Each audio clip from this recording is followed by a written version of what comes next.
জন্য আমলনামা পাঠাইছে, মাতা পিতা খুশি হয়ে যায়। মাতা পিতা খুশি হয়ে কবরের ভিতরে বসি বলে, ও মালিক, যেই নেককার সন্তান দুনিয়ার ভিতরে রেখে আসলাম, এই সন্তান আমাকে ভুলে নাই। ও মালিক, আমার সন্তানকে কখনো দুনিয়ার ভিতরে বালা মুসিবত দিও না, দুনিয়ার ভিতরে কোনো অভাবের ভিতরে ফেলায় না, মারাত্মক কোনো রোগের ভিতরে ফেলায় না, সব সময় তোমার কুদরতি হাতে হেফাজত করিও। আল্লাহ পাক রব্বুল আলামিন মাতা পিতার এই দোয়াগুলো কবুল করেন। এ দুনিয়ার মুসলমান, অথচ এমন সন্তান দুনিয়ার বুকে আছে, মা বাবা মারা গেল, অনেক বছর হয়ে গেল, কিন্তু মা বাবার কবরের কাছে দাঁড়ায় নাই, মা বাবার জন্য দোয়া করতে পারে না। এমন এমন এমন হাজারো কপাল পোড়া সন্তান জমিনের ভিতরে আছে, মাতা পিতা মারা গেছে, তার মনেও করে না। ওই মাঝে মাঝে যদি রমজান মাসে হয় তাহলে একটু মনে করে, আরে না না, তুমি যখন অসুস্থ ছিলে তোমার মাতা পিতা কিন্তু তোমার শুধু রমজান মাসে চিকিৎসা করাইছে এমনটা না। তুমি যখনই অসুস্থ হইছো, বাবার পকেটে টাকা নাই, কিন্তু দাঁড় করিয়ে আইনা তারপরে তোমার চিকিৎসা করাইছে। তুমি কতটুকু কষ্ট পাইছো অসুস্থ হওয়ার পর, তার চেয়ে বেশি কষ্ট পায় মা। যদি মাতা পিতার খেদমত যদি করতে পারো, এই দুনিয়ার মুসলমান ভালো করে শুনে নাও, নবী আলাইহিস সালাতু ওয়াস সালাম বলে, যেই সন্তান মাতা পিতার খেদমত করে, মাতা পিতার বাধ্য সন্তান, মাতা পিতা সন্তানের উপরে খুশি, ওই সন্তান দুনিয়ার ভিতরেও সফলকামী, আখিরাতের ভিতরে জান্নাতি। আমার নবী ঘোষণা দেয়, রিজাল রব্বি ফি রিজাল ওয়ালিদি ওয়া সাখাতার রব্বি ফি সাখতিল ওয়ালিদি। এ দুনিয়ার মুসলমান ভালো করে শুনে নাও, দুনিয়ার ভিতরে যদি মাতা পিতা খুশি হয়, আমার আল্লাহ ওই সন্তানের উপরে খুশি। দুনিয়ার ভিতরে যদি মাতা পিতা সন্তানের উপরে বেজার হয়, তাহলে আল্লাহও বেজার। আল্লাহ পাক রব্বুল আলামিন কুরআনুল কারীমের ভিতরে বলেন, এ সন্তান, আমি আল্লাহর ইবাদত করার পর মাতা পিতার খেদমত করো, মাতা পিতার সাথে এমন দুর্ব্যবহার করিও না যার কারণে মাতা পিতার মুখ থেকে শব্দটা বের হয়। এর সন্তান, তুমি এমন ব্যবহার করেছো, মাতা পিতা চোখ দিয়া পানি ছেড়ে দিয়েছে, হায় হায়, এই সন্তানটাকে আমি 2.5 বছর দুধ পান করাইলাম, এই সন্তানটাকে বুঝি আমি এই 10 মাস 10 দিন পেটে ধারণ করলাম, এই সন্তানটাকে আমি শুকনা জায়গায় শোয়াইয়া আমি মা ভিজা জায়গায় শুইলাম। আজকের সন্তান বড় হওয়ার পর শরীরের ভিতরে শক্তি আছে, আজকের মাকে ধমক দাও, বাবার গায়ের ভিতরে হাত তুলো, মাকে বিশ্রী ভাষায় গালি দাও। ওরে সন্তান, ভালো করে শুনে নাও, তোমার কপাল পড়ে গেছে, পোড়া কপালে জোড়া লাগে না। দুনিয়ার ভিতরে দুনিয়ার একটা হাইসিয়াত হলো, ঘর পুড়ে গেলে ছাই পাওয়া যায়, সেই ছাই দিয়া কিন্তু থালা বাসন মাজা যায়। আর যদি কপাল একবার পুড়ে যায়, ওই পোড়া কপাল দিয়া কিন্তু ছাই হয় না, পোড়া কপালে জোড়া লাগে না। এরে নবীর উম্মতের দল, ভালো করে শুনে নাও, ভালো করে শুনে নাও। নবী আলাইহিস সালাতু ওয়াস সালাম বলেন, মাতা পিতার সর্বদা বাধ্য সন্তান হও। এরে নবীর উম্মতের দল, আল্লাহ পাক রব্বুল আলামিন কুরআনুল কারীমের ভিতরে বলে, ও সন্তান, তোমার যৌবনের ধানাটাকে তুমি বিনয় করে দাও। তোমার এখন ক্ষমতা আছে, টাকা পয়সা হয়েছে, মাতা পিতার দিকে চোখ রাঙায়া রাঙায়া কথা বলো। মাতা পিতা কিছু বলতে পারে না, কারণ তার শক্তি নাই, তোমার শক্তি বেশি, তোমার শক্তি বেশি, তুমি ধমক দাও। এরা নবীর উম্মতের দল, যার মাতা পিতা আছে সে জানে কত বড় নিয়ামতের মালিক। আমার নবী বলেন, যার মাতা পিতা দুনিয়ার ভিতরে বেঁচে আছে, এর সন্তান ভালো করে জেনে নাও, আমার নবী ঘোষণা দেয়, তোমার 2টা জান্নাত তোমার ঘরের ভিতরে আছে। এখন কিছু মানুষ এমন আছে, মাজারে গিয়া তারপরে গরু ছাগল মান্নত করে, কিন্তু ঘরের ভিতরে মাতা পিতা বেঁচে আছে, অসুস্থ মা বাবা যদি বলে ওরে সন্তান 2 কেজি গরুর গোস্ত আনো, তখন সন্তান ধমক দিয়ে বলে টাকা নাই টাকা নাই। এর কপাল পোড়া সন্তান, অথচ তোর যে টাকা হয়েছে সেখানেও মাতা পিতার দোয়া রয়েছে। মাতা পিতা যদি খুশি হয় দুনিয়া ও আখিরাতে সন্তান তুমি কল্যাণকামী। আল্লাহর নবী মুসা আলাইহিস সালাতু ওয়াস সালাম রাস্তা দিয়ে হাইটা যায়, পথের মাঝে দোয়া করেন, আল্লাহ আমার খুব জানতে ইচ্ছা হয় কাল কিয়ামতের ময়দানে জান্নাতের ভিতরে আমার সাথী হবে কে। তখন আল্লাহর নবী মুসা আলাইহিস সালাতু ওয়াস সালামের কাছে ওহী এসে বলে, ও মুসা জেনে রাখো তোমার কিন্তু সাথী হবে একজন কসাই। কি কারণে? কি কারণে বলতেছে, ওই কসাই মাতা পিতার খেদমত করতেছে, আর মাতা পিতা 2খানা হাত উত্তোলন করে আল্লাহ আমি আল্লাহর কাছে দোয়া করো, আল্লাহ জামানার নবী মুসা আলাইহিস সালাতু ওয়াস সালামের সাথে আমার সন্তানের জান্নাতের অংশীদারি বানায়া দিও, সাথী বানায়া দিও। আমি আল্লাহ ওই মাতা পিতার দোয়া কবুল করে নিলাম। এর সন্তান ভালো করে শুনে নাও, তাফসিরে একটি তাফসিরের কিতাবের ভিতরে ঘটনা আনে।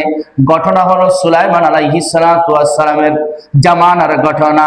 নবী সুলাইমান আলাইহিস সালাতু ওয়াস সালামের উপরে আল্লাহ পাক রব্বুল আলামিন ওহী নাজিল করেন, ও জিবরাইল যাও গিয়া আমার নবী সুলাইমানকে জানায়া দাও, বা সুলাইমা দাদে মুলক সরওয়ারি সদমতি খাতে মসদে ওয়াপরি আমিন জানায়া দিবেন নদীর ভিতরে আশ্চর্য একটা কুদরত আল্লাহ পাক রব্বুল আলামিনের আছে, সেটা আপনাকে স্বচক্ষে দেখার জন্য আল্লাহ পাক রব্বুল আলামিন আদেশ করেছেন।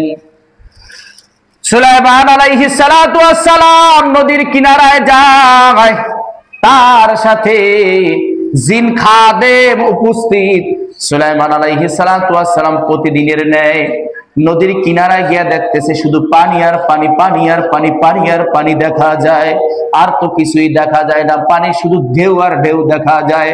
তখন সুলাইমান আলাইহিস সালাতু ওয়াস সালাম 2খানা হাত আসমানের দিকে বাড়াইয়া বলতেছে, ও আল্লাহ প্রতিদিনের ন্যায় তো দেখি শুধু পানি আর পানি, পানি আর পানি, আর তো কিছুই দেখি না। আল্লাহ পাক রব্বুল আলামিন জিবরাইলকে পাঠায় আবার জানায়া দেয়, ও জিবরাইল আমার নবী সুলাইমানকে বলে দাও আমার কুদরত পানির ভিতরে রয়েছে। তখন জিবরাইল আলাইহিস সালাতু ওয়াস সালাম সুলাইমান আলাইহিস সালাতু ওয়াস সালামের কাছে এসে যখন বলেন, সুলাইমান আলাইহিস সালাতু ওয়াস সালাম জিন খাদেমকে বলতেছেন, এ জিন খাদেম পানির ভিতরে ডুব দাও। এই মাত্র জিবরাইল আলাইহিস সালাতু ওয়াস সালাম আমার কাছে এসে ওহী নাজিল করেছেন আল্লাহর কুদরত নাকি পানির ভিতরে আছে। তখন জিন খাদেম পানির ভিতরে ঝাঁপ দিয়া যখন কিছু দূর যায়, তখন দেখতেছে 4 দেয়াল বিশিষ্ট একটা ঘর। 4 দেয়াল বিশিষ্ট একটা ঘরে 4টা দরজাও রয়েছে, 4টা দরজা খোলা, কিন্তু আল্লাহর কুদরত 1 ফোঁটা পানি ঘরের ভিতরে প্রবেশ করে না। এই খবর জিবরাইল, এই খবর জিন খাদেম এসে সুলাইমান আলাইহিস সালাতু ওয়াস সালামের কাছে এসে দেন। সুলাইমান নবী ভালো করে শুনেন না, আমি নদীর ভিতরে পানির ভিতরে কার সাহায্য কুদরত দেখলাম। কি কুদরত? বলে 4 দেয়াল বিশিষ্ট একটা ঘর দেখতে পাইলাম, 4টা দেওয়ালের ভিতরে 4টা দরজা রয়েছে, 4টা দরজাই খোলা, কিন্তু আল্লাহর কুদরত 1 ফোঁটা পানি ভিতরে ভিতরে ঢোকে না, ওই দরজা ওভারটেক করে ভিতরে প্রবেশ করে না। সুলাইমান আলাইহিস সালাতু ওয়াস সালাম এই খবর পাওয়ার পর সুলাইমান আলাইহিস সালাতু ওয়াস সালাম পানির ভিতরে ঝাঁপ দিলেন। আল্লাহর নবী সুলাইমান পানির ভিতরে ঝাঁপ দিলেন, দেখতেছে ঠিকই 4 দেয়াল বিশিষ্ট একটা ঘর দেখা যায়। 4 দেয়াল বিশিষ্ট ঘরের ভিতরে 4টা দরজাও রয়েছে, 4টা দরজা খোলা। আল্লাহর নবী সুলাইমান ঘরের ভিতরে প্রবেশ করলেন। ঘরের ভিতরে প্রবেশ করার পর দেখতেছেন একটা লোক সিজদার ভিতরে সুবহান রাব্বিয়াল আলা পড়তেছে, সুবহান রাব্বিয়াল আলা।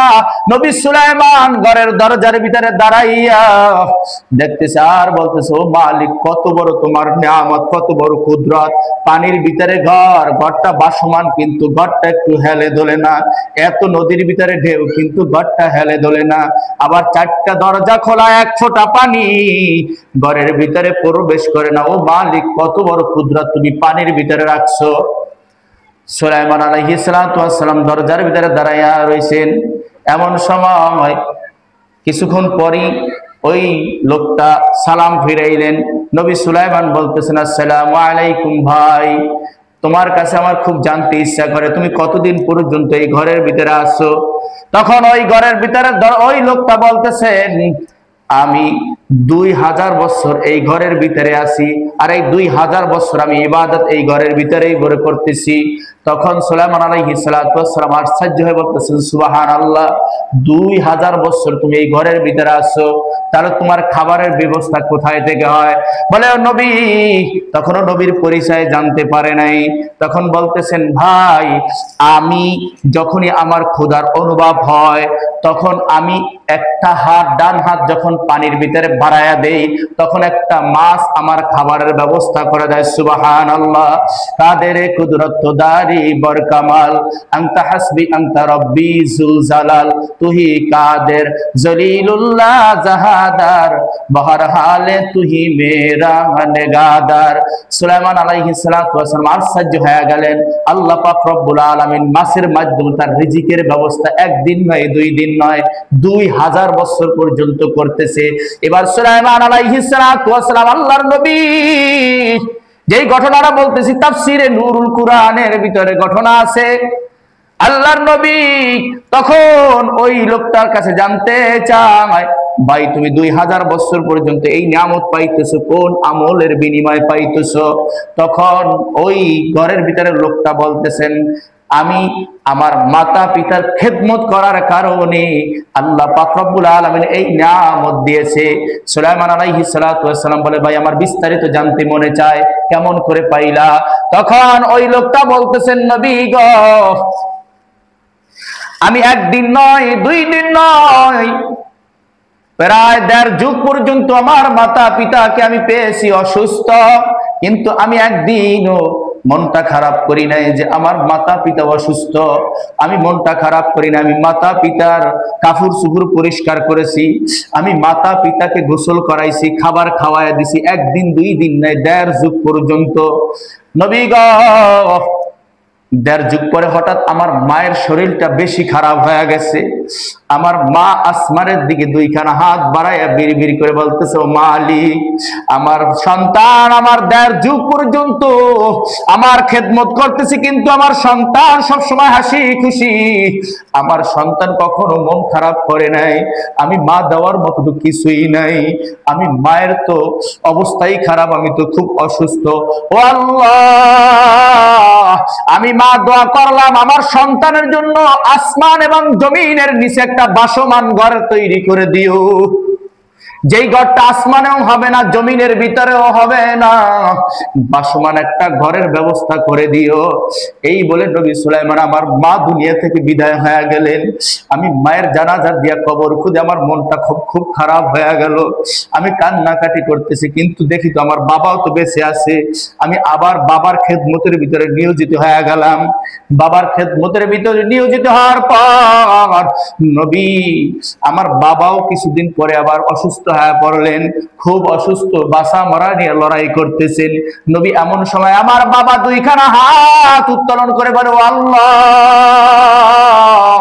আমি বাবার দেওয়ার মতো তো সন্তানের কাছে কিছু নাই, আমি বাবা তো অসুস্থ, আমি তো কাজ করতে পারি না, 1.5 যুগ পর্যন্ত অসুস্থ, কোন পরীক্ষা নিতেছো মালিক জানি না, কিন্তু আমার পরীক্ষার ভিতরে আমাকে সফল কামি দিয়ে দাও।